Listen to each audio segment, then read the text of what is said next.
बिहार में आखिर कुशवाहा जाति का नेता है कौन, या 2024 के लोकसभा चुनाव में या 2025 के बिहार विधानसभा चुनाव में जो बिहार की कोयरी जाति है, कुशवाहा जाति है, वो किस नेता की बात मानेगी। देखिए, इन दिनों बिहार की राजनीति में कुशवाहा हॉट केक बने हुए हैं और तीन पार्टियां, जो प्रमुख पार्टियां हैं, उनके तीन नेता इस वोट पर सेंधमारी करना चाह रहे हैं। अब उपेंद्र कुशवाहा की अगर बात कीजिए, जो जनता दल यू में थे, जेडीयू में थे, वे अब अपनी पार्टी बना चुके हैं, यानी राष्ट्रीय लोक जनता दल। सम्राट चौधरी की बात कर लीजिए, बीजेपी ने कल ही उन्हें प्रदेश अध्यक्ष बना दिया और बहुत वोकल नेता है। इसके अलावा एक और नेता है जो 90 और 10 की बात करते हैं, तो कहते हैं कि हमारे धमनी में स्वर्गीय जगदेव बाबू का खून बह रहा है, जो कहा करते थे कि 90 शोषित है और 10 जो है वो उनको शोषित किए हुए हैं। वो भी कुशवाहा जाति से आते हैं, राष्ट्रीय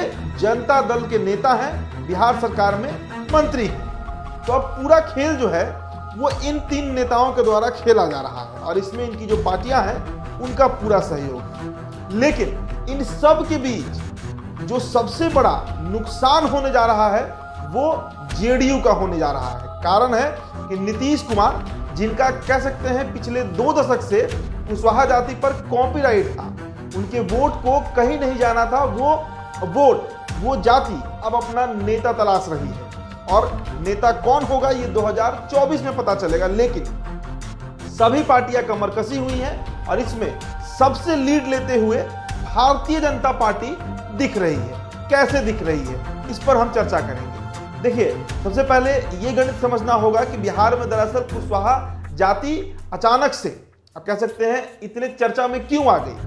कारण इसका रहा कि जिस लवकुश समीकरण पर दम भरते रहे नीतीश कुमार, उपेंद्र कुशवाहा उससे बागी हो जाते हैं और उपेंद्र कुशवाहा साफ कहते हैं अब नीतीश कुमार बर्दाश्त नहीं। इसके अलावा उन्होंने यह भी कहा कि त्रिवेणी संघ की बात की गई थी 1929 में, यादव कोयरी कुर्मी की, यादव ने राज किया, कुर्मी ने राज किया, कोयरी क्यों नहीं राज करेगा। क्यों फिर यादव जाति का ही एक नेता युवराज तेजस्वी यादव ही मुख्यमंत्री बनेंगे। अब देखिए, तीनों नेताओं का हम एनालिसिस करते हैं कि आखिरकार कौन कितने पानी में। उपेंद्र कुशवाहा से हम शुरुआत करते हैं। उपेंद्र कुशवाहा ने 3 बार नीतीश कुमार का साथ पकड़ा और तीनों बार उनको अलविदा भी कहा और इस बार तो उन्होंने बजाते कसम खा लिया है। उपेंद्र कुशवाहा ने साफ कहा कि किसी भी स्थिति में अब नीतीश कुमार के साथ जाना संभव नहीं है इस जन्म। इसके अलावा उन्होंने बीजेपी के पार्टी ज्वाइन करने से भी इनकार किया, अपनी नई पार्टी राष्ट्रीय लोक जनता दल बनाया और बिहार में विरासत बचाओ नमन यात्रा के दोनों फेजों को उन्होंने पूरा किया है। कहीं ना कहीं एक बड़ा जन आधार है उनका, एक बड़ी वोट बैंक है उनकी, जो सिर्फ उपेंद्र कुशवाहा को अपना नेता मानती है और उसमें जो मेजॉरिटी है, जो बाहुलता है, वो कुशवाहा जाति की ही है। तो ये तो हुई उपेंद्र कुशवाहा की बात। इसके बाद चले आइए आलोक मेहता पर। राजद के नेता हैं, 90 और 10 का फर्क समझाते हैं। अब देखिए, आलोक मेहता बिहार सरकार के मंत्री हैं और राजद के सबसे बड़े कुशवाहा नेता आलोक मेहता जो हैं वो भी इस वक्त खूब चर्चे में हैं। उन्होंने 90 और 10 की बात कही थी और आलोक मेहता जो है इसके बाद बीजेपी के निशाने पर आ गए थे और ये माना जा रहा है कि उपेंद्र कुशवाहा के काट के रूप में, यानी उपेंद्र कुशवाहा के सामने आलोक मेहता को राजद जो है वो खड़ा कर रही है। राजद भी चाहती है कि कोयरी वोटर जो है वो उसके साथ जुड़ जाए। बिहार की दूसरी सबसे बड़ी आबादी वाली जाति जो है वो कोयरी ही है। आलोक मेहता, आपको याद होगा कि आलोक मेहता ने बाबू जगदेव बाबू के वो जो कार्यक्रम हुआ था उसमें उन्होंने बजाते उपेंद्र कुशवाहा पर तीखा हमला किया था। उन्होंने कहा था कि अगर सभी एकजुट हो जाएं, सारे कोयरी एकजुट हो जाएं, तो राजद जो है वो इतिहास रच के दिखाएगा। उन्होंने यह भी कहा था कि कुछ लोगों ने समाज को खाना बदोश बना दिया है, कुशवाहा समाज का कभी घर बनने ही नहीं दिया। तो ये तमाम बातें उनके द्वारा कही गई थी, आपको याद होगा। और इसके बाद फिर उपेंद्र कुशवाहा ने भी उन पर हमला किया था। अब चलते हैं, बात कर लेते हैं सम्राट चौधरी। सम्राट चौधरी बिहार के उभरते हुए नेता।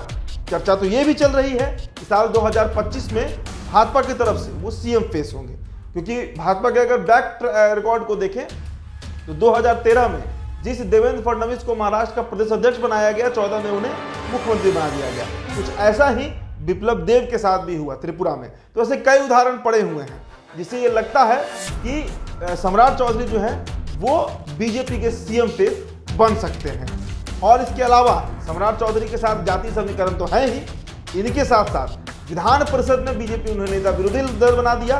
एक बड़ा कद दिया गया सम्राट चौधरी को। तो कहीं ना कहीं कुशवाहा वोट पर पकड़ बनाने के लिए जो तमाम राजनीतिक पार्टियां हैं वो जो है जद्दोजहद कर रही हैं। लेकिन इनके अलावा एक और बात है जो गौर करने वाली है।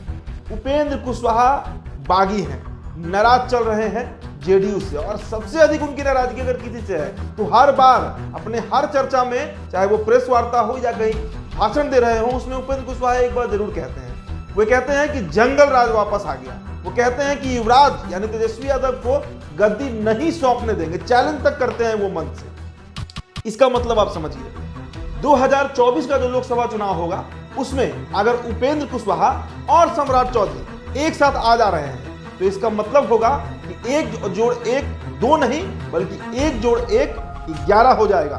सम्राट चौधरी और उपेंद्र कुशवाहा का अगर गठबंधन हो जाता है 2024 लोकसभा में या 2025 विधानसभा में, तो पूरी तरह से जो कुशवाहा वोट अपना नेता तलाश रही है वो एनडीए खेमे में पूरा कोयरी का जो वोट है वो आ जाएगा। और ये सबसे बड़ा नुकसान जो है वो नीतीश कुमार को होगा, क्योंकि नीतीश कुमार की पूरी राजनीति की जो जमीन है वो जमीन ही खिसक जाएगी अगर कोयरी वोट यानी कुशवाहा वोट खिसक जाता है। तो बिहार में इन दिनों कुशवाहा जो है वो हॉट केक बने हुए हैं।